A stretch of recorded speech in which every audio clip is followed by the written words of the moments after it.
Okay, so here are some examples that we're going to do together for double-digit multiplication.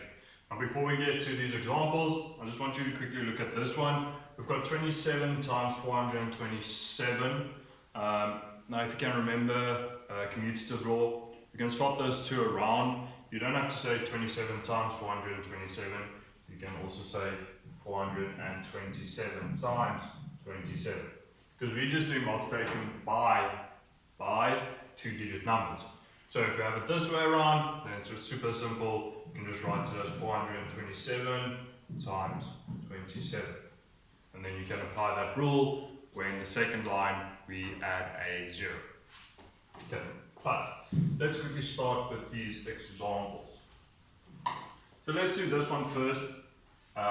99 times 17, so two-digit number multiplied by two-digit number.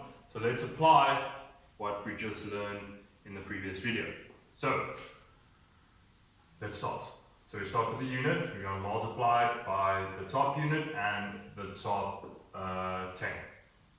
So 7 times 9 gives me 63. So I write down the 3, carry over the 6. Now remember, you multiply first, then you add the number that you carried over. So you've got 7 times 9, that's 63 again. So 63 plus 6 gives me 69. Okay, so that's our first line done. Now the second line, what do we have to start with? Exactly a 0. Thank you for answering me. So we've got a 0 because we are multiplying by 10. So if I start with the 0, then I can just multiply the digit instead of having to multiply by 10 the whole time, and I'll still get the correct answer. So, multiplying by 1, super simple. 1 times 9 gives me 9. 1 times 9 gives me 9. Now remember that 6 that's there at the top was from the previous line. So I would advise you to erase it when you start with your second line, or cross it out. And like I mentioned in the previous video, whatever works for you. Now, please remember your operating symbol, plus, because we're going to add these two numbers together. So we've got 3 times plus 0 is 3. 9 plus 9 gives me 18. So I write down the unit, which is the 8, and I carry over the 10, which is just 110. I've got 1 plus 9, you can say 1 plus 6. 1 plus 9 gives me 10, plus 6 gives me 16. Now there's nothing to carry over to, so I'll just write the whole number. And as you can notice, I write it all in the same columns, okay? So in the same place value. So the units are in the same columns, the tens are in the same columns, the hundreds, and then the thousands. And then when you're done, you use your ruler to rule off, please. I'm not using my ruler, because it's just a bit too big and blanky and uncomfortable to work with, but you always use your ruler, please. Okay, and then your final answer should be, if I don't make any mistakes, 1,683. Okay, hopefully you all got that correct. Let's do 2 more examples, and we'll start with this top one, throwing you guys off a bit. So we're going to, it's 653 times 57. So we're going to start, 7 times 3 gives me 21, so I write down the 1 and I carry over the 2. Then I've got 7 times 5 gives me 35, 35 plus 2 gives me 37, so I write down the 7 and I carry over the 3. Sorry, I got sidetracked there. Then 7 times 6 gives me 42, and then 42 plus 3 gives me 45, and there's nothing to carry over to, so I'll write out the whole number. Now I'm moving on to the 10, because it's a 10, I have to start with the 0. So there's 1 0 there, and I can just multiply with the digit. So we've got 5 times 3 gives me 15. Oh, just remember these digits at the top, and cross them out, you can erase them, whatever you choose. So, sorry, let's start again. 5 times 3 gives me 15, so I write down the 5, I carry over the 1.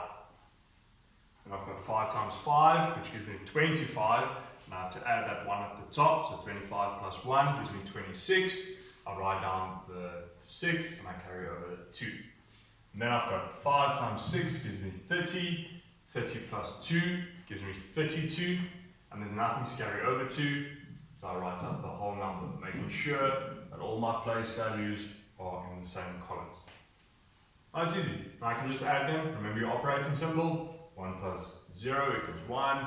7 plus 5 gives me 12. So I write down the 2, carry over the 1. 1 plus 5 equals 6. 6 plus 6 gives me 12 again. So I write down the 2, carry over the 1. 1 plus 4 gives me 5. 5 plus 2 gives me 7. Write down the 7. There's nothing to carry over, so there's nothing to add there. So it's just a 3. So your final answer should be 37,221. Hopefully you all got that correct once again. And then our last one right here, it's 2,832 times 43. Let's quickly go through this one. So 3 times 2 gives me 6. 3 times 3 gives me 9. 3 times 8 gives me 24. So I'll write down the 4, carry over the 2. And then 3 times 2 gives me 6. 6 plus 2 gives me 8. So there we're done with our first line. Okay? Just because this is a 4-digit number, we're not going to have multiple lines, just like over here. It's what you're multiplying with. So if you're multiplying with a 2-digit number, you're going to have 2 rows. If it's a 3-digit number, 3 rows, but we won't have to worry about that now. So, when we're starting with our second line, we start with a 0, because we're going to multiply by 10. And cross out the ones at the top, or erase it, whatever you choose. We've got 4 times 2 equals 8. 4 times 3 equals 12, so I write down the 2, carry over the 1. 4 times 8 gives me 32, 32 plus 1 gives me 33, so I write down the 3, carry over the 3, and then 4 times 2 gives me 8, 8 plus 3 is going to give me 11.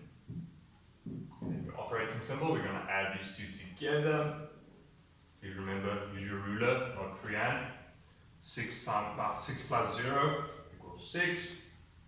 8 plus 9 gives me 17. So I write down the 7, carry over the 1. 1 plus 4 is 5. 5 plus 2 equals 7. And then, so there's nothing to carry over. 8 plus 3 gives me 11. So I write down the 1, carry over the 1. 1 plus 1 equals 2. And then 1 plus nothing gives me 1.